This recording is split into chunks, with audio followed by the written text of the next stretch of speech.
Hello ladies and gentlemen, welcome back to Uncle Matt's Cookery Lessons. I'm going to make roast turkey. I'm going to roast a turkey, and there's the recipe on the screen.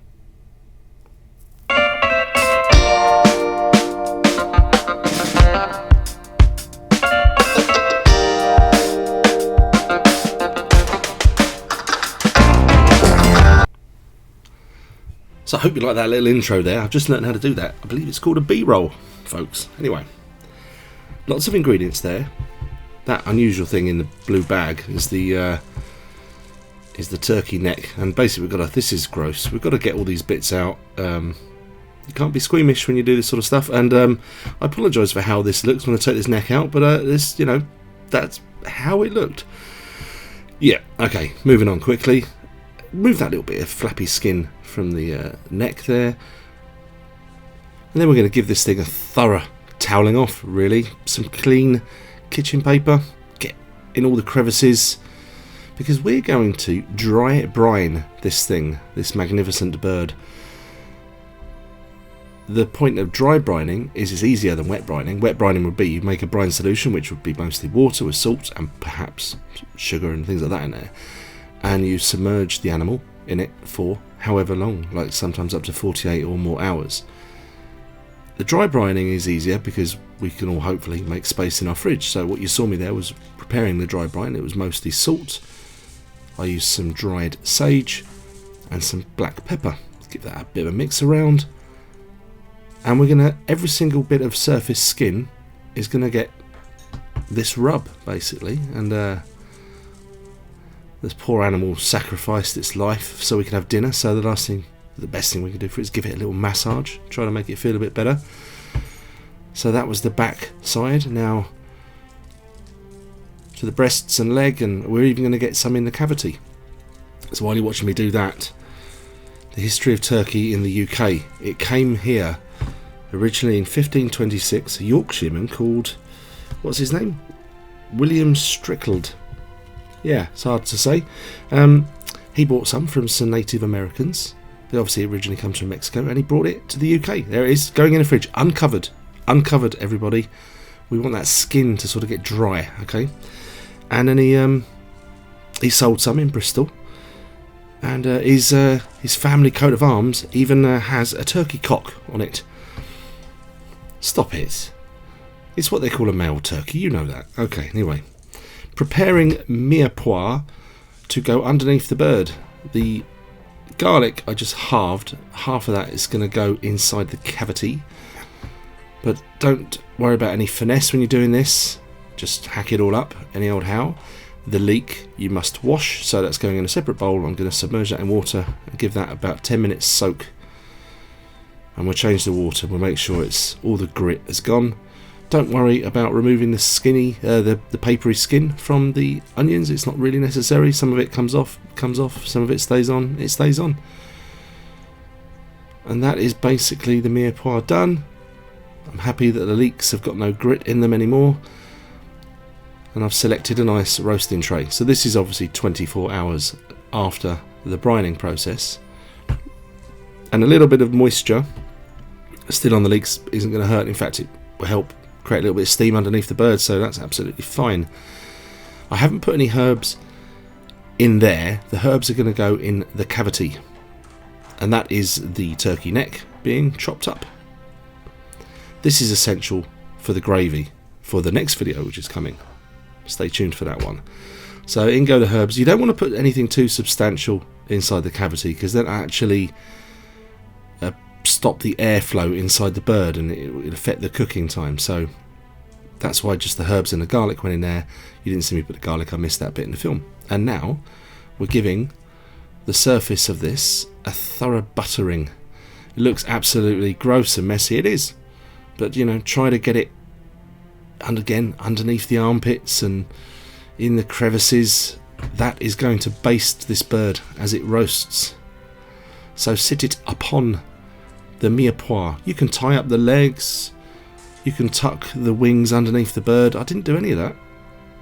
I didn't see the need, because we're going to carve this thing up afterwards anyway. I'm not going to put this on the table in front of everybody. Cooking times are going to vary. It's up to you. It's your oven. That is not quite there. We want to get this bird to 70 degrees centigrade. Sorry, I haven't done the equation in Fahrenheit there. I think it's about 165, but you can check that. And there we go. It wasn't quite ready, so I put the thermometer back in there, and it was. After 10 minutes, it was ready. Keep that covered, and then what I also did, I put a little towel over it in a minute. But it's had 10 minutes or so to rest, and I want to get it out of the tray. I think it's important to give it that 10 minutes, just so some of the juices can come out, and there you see me saving those juices. Sit the bird on a plate, cover it back up with a tin foil and a tea towel, and leave it somewhere reasonably warm in the kitchen. And that has had 1 hour resting. That is minimum, everybody. You must rest this bird properly, and do not obsess about it being hot. If it's room temperature when you eat it, what's the problem? It's going to go on a hot plate, it's going to have hot vegetables with it, and it's going to have some piping hot gravy poured over it. So, preparing it, we're going to remove the wishbone. That's the neck we're doing there, and hopefully you can see that. That's reasonably clear. The point of removing the wishbone, when you carve this, you're going to get more meat if you remove the wishbone, because it's in the way, basically. So I changed my knife there, trying to get the right camera angles so I don't block it with my hand, and just keep working away on it, either side of it, of each bone, up to the top. You can see where it joins up at the top there. Once you think you can get your fingers around it, give it a little wiggle. If it breaks when it comes out, doesn't matter.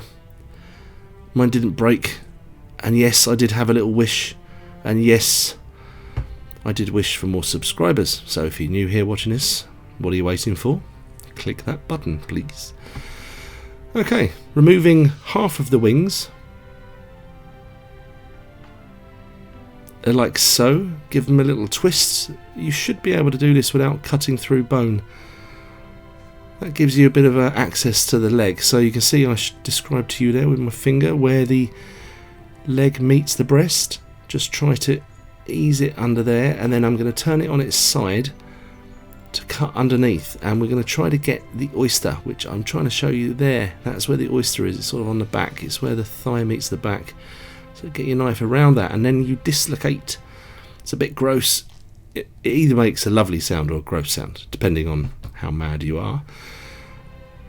And once you've dislocated it, you then just sort of follow the shape of the carcass. Try not to let the bird fall off. Had a little chat with the producer at this stage, and he said, oh, we want a different camera angle. So that's what we did there. Thank you, producer, for that. Okay, let's get this other leg off. Again, the oyster. Hopefully you might be able to see it a bit better from this angle. Yeah. And oh god, it's gross. Get off. Right then, 2 legs removed. Now this is where removing the wishbone is going to be, I hope, really obvious.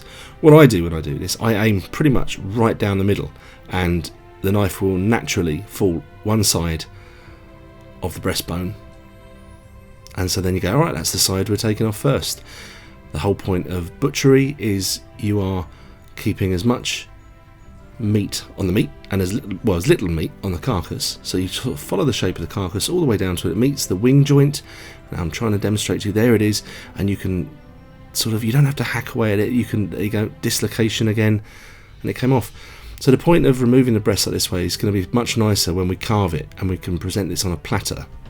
That's how I'm doing it, rather than one person getting the first slice off the breast and getting all that lovely skin and no one else getting it. This way everyone gets a bit of skin. And there you go, repeating on the other side. Follow that all the way down, taking your time. You can see that the breast meat is never going to be as moist and juicy as the legs when you roast it on the bone, when you roast the whole bird like this. It's just the way it is, I'm afraid, folks. The gravy is going to save the day. But it's not dry, that breast. I'm reasonably happy with it. It's got some moisture still in it, but the legs are cooked. That is important. So there you go, just showing you all the bits lined up. Now I'm removing the ends of the wings. Now, so the whole of the wings that have come off, by all means, take a bit of time, pick through them, take off all that meat and add it to the platter. I didn't. Mine went in well, has still going in my sandwiches every day. And the separating the drumstick from the thigh, again cut down the middle. It has a natural line. Get to that point, dislocate, and wiggle the knife through, and it will come through. And just take that little unsightly bit off there. Repeat with the other leg, and there we go. We have now got 2 breasts, 2 drumsticks, and 2 thighs. And there you go. Presentation. That looks nice, doesn't it? So we're going to carve the breast now. So this is, I hope you will think, yeah, I like this idea, Uncle Matt. This is good. I get it. Because everyone gets a bit of skin, don't they? Yeah, they do. And I think you get more, actually, more from the bird when you take the time to remove the breast that way. So the point of carving, or the trick to carving, is nice, long, deliberate strokes. So you want a nice sharp knife, and yeah, I did eat that little bit. Chef's privilege. And I get no awards for my presentation. It's definitely not my strongest suit, but I'm just showing you from my this is my mobile phone, which is velcroed to the ceiling, showing you a shot from above.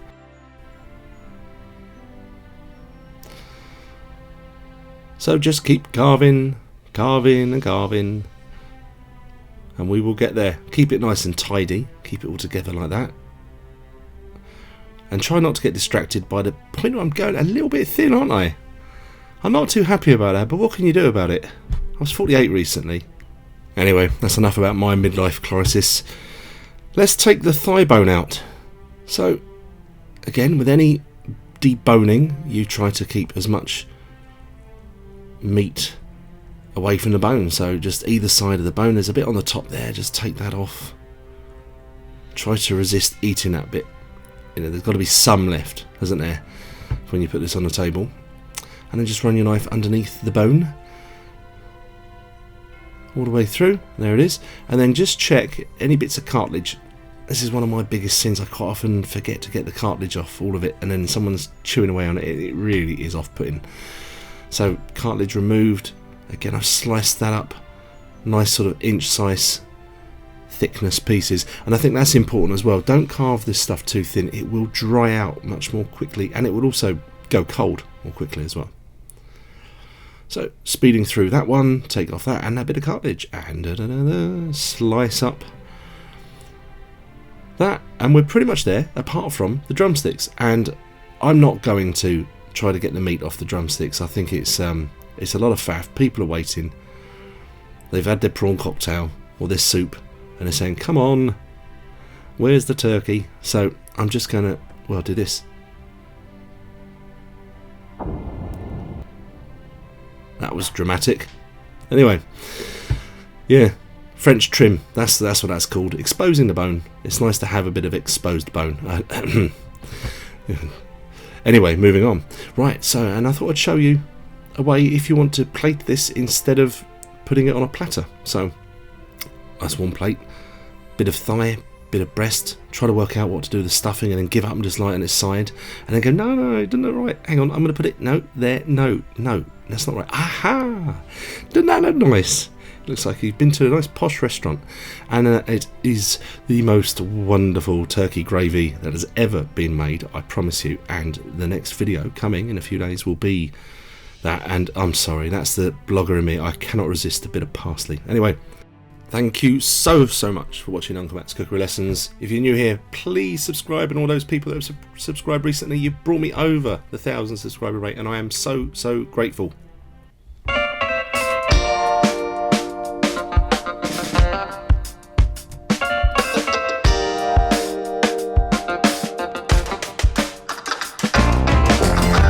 See you in the next one. Bye.